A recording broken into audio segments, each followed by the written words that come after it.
السلام علیکم فرینڈز، آپ سب کو ہمارے یوٹیوب چینل میں خوش آمدید۔ آج کا ہمارا ٹاپک ہے کتے کے بارے میں۔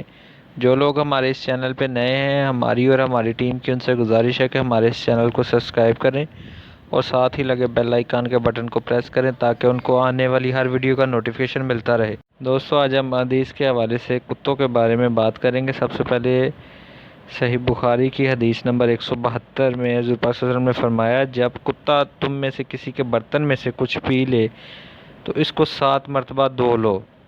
اسی طرح حدیث نمبر 3327 کے حوالے سے بات کریں گے۔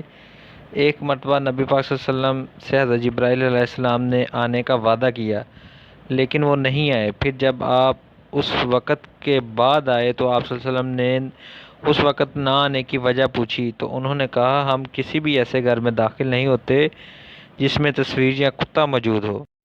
دوستو، اکثر ہم نے دیکھا ہوگا لوگ رزق میں کمی کی شکایت کرتے ہیں، اسی طرح انسان کے نامہ اعمال میں جو نیکیاں ہیں وہ بھی کم لکھی جاتی ہیں بعض دفعہ، جس کے بارے میں ایک نبی صلی اللہ علیہ وسلم کا کتے کے بارے میں فرمان ہے جس کے بارے میں ہم بتائیں گے، جس کا کچھ مفہوم اس طرح ہے: جس شخص نے کوئی کتا رکھا، اس نے روزانہ اپنے عمل سے ایک قرات کی کمی کی، البتہ کھیتی یا مویشی کی حفاظت کے لیے کتے اس سے الگ ہیں۔ اسی طرح حضرت ابو ہریرہ رضی اللہ عنہ سے بیان ہے کہ وہ بحوالہ نبی کریم صلی اللہ علیہ وسلم فرماتے ہیں، بکری کے ریوڑ کھیتی اور شکار کے کتے الگ ہیں۔ دوستو، اس کے ساتھ ہی ساتھ کتے کے ساتھ نیکی کا ایک واقعہ بتائیں۔ نبی پاک صلی اللہ علیہ وسلم کا فرمان ہے، یہ حدیث صحیح بخاری شریف میں 3467 نمبر پر موجود ہے۔ نبی پاک صلی اللہ علیہ وسلم نے فرمایا کہ ایک کتا ایک کنویں کے چاروں طرف چکر کاٹ رہا تھا جس سے پیاس کی شدت سے اس کی جان نکل جانے والی تھی کہ بنی اسرائیل کی ایک زانیہ عورت نے اسے دیکھا۔ اس عورت نے اپنا موزہ اتارا اور وہ کنویں میں ڈالا، اور اس کنویں وہ جب موزہ پانی سے بھر گیا تو اس نے اس موزے سے کتے کو پانی پلایا۔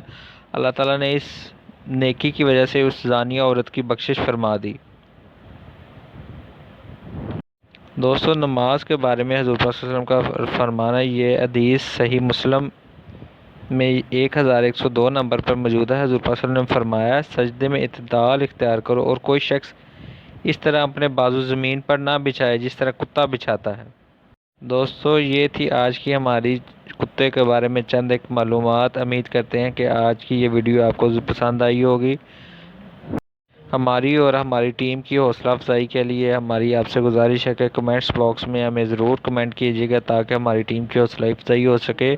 اگر کسی شخص کو مزید کسی جانور کے بارے میں معلومات چاہیے ہو تو وہ بھی کمنٹس باکس میں کرے تاکہ ہم اس کے بارے میں بھی اسلامی معلومات آپ کو فراہم کر سکیں۔ بہت شکریہ۔